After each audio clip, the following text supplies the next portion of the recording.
আমন্ত্রণ জানাচ্ছি প্রবাস কণ্ঠ রাতের বুলেটিনে, পাওয়ার্ড বাই মাই এনজেট্রি। শুরুতেই জানাবো আজকের প্রধান শিরোনামগুলো। উত্তাল সমুদ্র পাড়ে দিয়ে মালয়েশিয়ায় পা দিতে আটক 10 অবৈধ অভিবাসী। ইতিহাস গড়ল এয়ার এশিয়া, মালয়েশিয়ার কোম্পানিটি কিনল 150টি এয়ারবাস বিমান। এবং মোবাইলের মাইক্রোচিপ নিয়ে প্রথমবার আন্তর্জাতিক সেমিকন্ডাক্টর মেলায় বাংলাদেশের অংশগ্রহণ। দেখছিলেন শিরোনাম, এবার বিস্তারিত। আপনিও কি আপনার নেক্সট ট্রিপ প্ল্যান করছেন? তাহলে আপনার জন্যই মাই এনজেট্রি, যেখানে এয়ার টিকেটস এবং হোটেল সব পাওয়া যাবে এক প্ল্যাটফর্মে, with a very affordable fares and endless options. With my এনজেট্রি আপনার ভ্রমণ হবে একদম নিশ্চিন্তে। দালালদের মোটা অঙ্কের টাকা দিয়ে মালয়েশিয়ায় অবৈধভাবে প্রবেশের দায়ে 10 জন বিদেশি নাগরিককে আটক করেছে মালয়েশিয়ান মেরিটাইম এনফোর্সমেন্ট এজেন্সির কেলান্তান শাখা। কাঙ্ক্ষিত চাকরির আশায় তারা নিজ দেশ থেকে প্রায় 1 সপ্তাহের সমুদ্র যাত্রা পেরিয়ে মালয়েশিয়ায় পৌঁছান। আটককৃতদের মধ্যে 8 জন ভারতীয় এবং 2 জন বাংলাদেশি নাগরিক রয়েছেন। বাংলাদেশিদের মধ্যে 1 জন পুরুষ ও 1 জন নারী এবং ভারতীয়দের মধ্যে 5 জন পুরুষ ও 3 জন নারী রয়েছেন।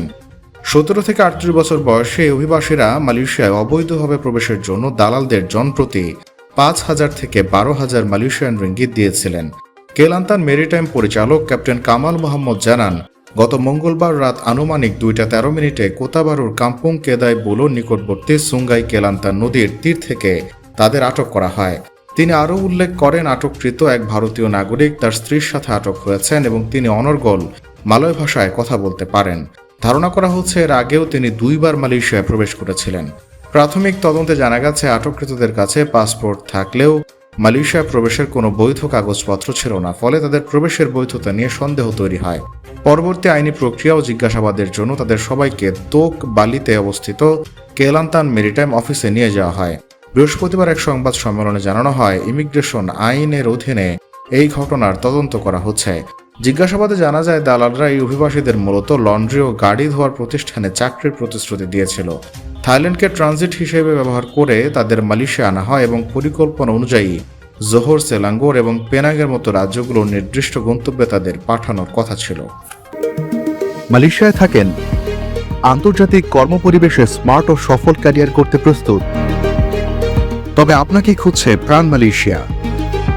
সমগ্র মালয়েশিয়া জুড়ে বিভিন্ন পদে আপনি হতে পারেন আমাদের পরবর্তী টিম মেম্বার। আপডেটেড সিভি সহ হোয়াটসঅ্যাপ করুন এই নম্বরে। বিশ্বের নামকরা বিমান নির্মাতা প্রতিষ্ঠান এয়ারবাস এবার রেকর্ড গড়ল। মালয়েশিয়ান বিমান পরিষেবা সংস্থা এয়ার এশিয়ার সঙ্গে এক চুক্তি সই করেছে তারা। এই চুক্তি অনুযায়ী এয়ারবাস তাদের আধুনিক প্রজন্মের A220-300 সিরিজের 150টি বিমান সরবরাহ করবে এয়ার এশিয়াকে। 1970 সালে পথ চলা শুরু করা এয়ারবাসের ইতিহাসে এই চুক্তি সত্যি বড় মাইলফলক, কারণ কোনো একক কোম্পানির কাছে এত বড় অর্ডার আর কখনো পায়নি ইউরোপের এই কোম্পানি। এই 150টি বিমানের মোট দাম ধরা হয়েছে প্রায় 1,900 কোটি আমেরিকান ডলার।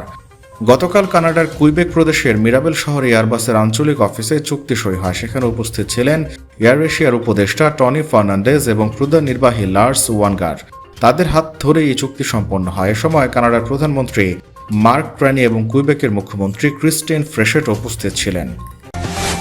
মালয়েশিয়ার রাজধানী কুয়ালালামপুরের ইন্টারন্যাশনাল ট্রেড অ্যান্ড এক্সিবিশন সেন্টারে 5 থেকে 7 মে অনুষ্ঠিত হয়েছে ইলেকট্রনিক্স উৎপাদন, ডিজাইনিং ও সেমিকন্ডাক্টর শিল্পের জন্য গুরুত্বপূর্ণ প্ল্যাটফর্ম হিসেবে পরিচিত সেমিকন সি 2026।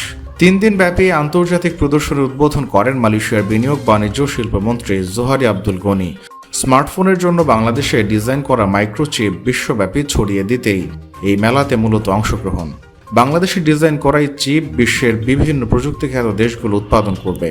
ট্রান্সফর্ম টুমরো প্রতিপাদ্য নিয়ে অনুষ্ঠিত এবারের আসরে মালয়েশিয়া, সিঙ্গাপুর, তাইওয়ান, দক্ষিণ কোরিয়া, চীন, জাপান, ভিয়েতনাম, ইউরোপীয় ইউনিয়ন, নেদারল্যান্ডস, পোল্যান্ডের পাশাপাশি বাংলাদেশ থেকে 700-র বেশি কোম্পানি অংশ নিচ্ছে। বিশ্বব্যাপী সেমিকন্ডাক্টর খাতে নীতি নির্ধারক, উৎপাদক, সরবরাহকারী, গবেষক, বিনিয়োগকারী, উদীয়মান প্রযুক্তি প্রতিভাদের একত্রিত করছে আয়োজন। বাংলাদেশের বাণিজ্য মন্ত্রণালয়ের পৃষ্ঠপোষকতায় রপ্তানি উন্নয়ন ব্যুরোর আর্থিক সহযোগিতায় বাংলাদেশ হাই কমিশন, কুয়ালালামপুরের সার্বিক সহযোগিতায় বাংলাদেশ সেমিকন্ডাক্টর ইন্ডাস্ট্রি অ্যাসোসিয়েশন ও দেশের 3টি শীর্ষস্থানীয় চিপ ডিজাইন প্রতিষ্ঠান এবং আন্তর্জাতিক বাজারে নিজেদের সক্ষমতা প্রদর্শন এবং গড়ে তোলার লক্ষ্যে এই আন্তর্জাতিক প্রদর্শনীতে নিজেদের প্রযুক্তি ও সেবা প্রদর্শন করেছে। এ বেলায় বাংলাদেশ সেমিকন্ডাক্টর ইন্ডাস্ট্রি অ্যাসোসিয়েশন এর প্রেসিডেন্ট মোহাম্মদ আব্দুল জব্বারের নেতৃত্বে 7 সদস্যের একটি প্রতিনিধি দল অংশগ্রহণ করে। প্রদর্শনীর দ্বিতীয় দিন 6 মে মালয়েশিয়ায় নিযুক্ত বাংলাদেশের high commissioner Monjurul Karim Khan Chowdhury Bangladesh booth সহ অন্যান্য বুথ পরিদর্শন করেন এবং সংশ্লিষ্টদের সঙ্গে মতবিনিময় করেন। এটা বাংলাদেশ সেমিকন্ডাক্টর ইন্ডাস্ট্রি অ্যাসোসিয়েশন, তারা এত বড় একটা ইভেন্টে অংশ নিচ্ছে, এটাই ইন্ডিকেট করে যে এটা একটা সম্ভাবনাময় শিল্প আমাদের জন্য। বাট এনারা এই প্রথম করছেন তা না, গত বছর নভেম্বরে পেনাংয়ে এই অ্যাসোসিয়েশন একটা রোড শো করেছিল। সেখানে মালয়েশিয়ার সেমিকন্ডাক্টর শিল্পে যারা লিডিং ইন্ডাস্ট্রি আছে তারা পার্টিসিপেট করেছে। তো এটা একটা বিরাট ইভেন্ট, এখানে 32তম আসর হচ্ছে সেমিকন্ডাক্টর শোয়ের। এখানে প্রায় 700 কোম্পানি অংশ নিচ্ছে। তো বাংলাদেশ থেকে যে আমাদের 3টা কোম্পানি এসেছে অ্যাসোসিয়েশনের নেতৃত্বে, আমরা অত্যন্ত আনন্দিত। এখানে ইপিবি অবশ্যই হেল্প করেছে ওনাদের এখানে আসার ক্ষেত্রে। আমাদের সামান্য কোঅর্ডিনেশনের ভূমিকা আছে, বাট মূল ভূমিকা হলো এনাদের, বাংলাদেশ সেমিকন্ডাক্টর ইন্ডাস্ট্রি অ্যাসোসিয়েশন। আর যে 3টা লিডিং কোম্পানি এসেছে তারা ডিজাইনে বাংলাদেশে প্রথম সারির 3টা প্রতিষ্ঠান। তো আমরা মনে করছি যে বাংলাদেশেও এই শিল্পে দেরি করে শুরু করলেও প্রচণ্ড সম্ভাবনাময় আছে, আমাদের সম্ভাবনা আছে এবং আমাদের সক্ষমতা যেটা সেটা জানানোর জন্যই ওনারা এখানে এসেছেন। এবং একটা বিরাট সুযোগ একসঙ্গে এই রিজিয়নের এবং ওয়ার্ল্ডের 700 কোম্পানিকে পাশে পাওয়া, তাদের সঙ্গে নেটওয়ার্কিং করা, তাদের থেকে অভিজ্ঞতা নেওয়া এবং তাদের পারহ্যাপস আমার মনে হয় কোনো অর্ডার পাওয়া, সামনে সহযোগিতা পাওয়ার একটা বিরাট সুযোগ। এবং এই শিল্পে বাংলাদেশের সম্ভাবনা যথেষ্ট। ডিজাইনিং প্রিফ্যাবে কাজ করছি, 2-3টা কোম্পানি টেস্টিং অ্যান্ড অলসো প্যাকেজিংয়ের দিকেও চিন্তাভাবনা করছি। সো আশা করি আমাদের যে জার্নি এসব মেলায় আমরা উপস্থিত হওয়া মানে ইন্সপায়ার করে নেক্সট লেভেলের চিন্তা করা। যেমন অসেট, আমরা অ্যাসেম্বলিও বোধ হয় এবছরে শুরু করবে বাংলাদেশ, অসেট অথবা অসেট উইদিন 2 years। এখন আমরা অবশ্যই হয় not we do also fabrication. So it's a very inspiring for all of us. আমাদের এমবাসি এখানে আজকে এখানে প্রথমবারের মতো বাংলাদেশ থেকে এই মেলায় অংশগ্রহণের জন্য যথেষ্ট পরিমাণ সহযোগিতা করেছে।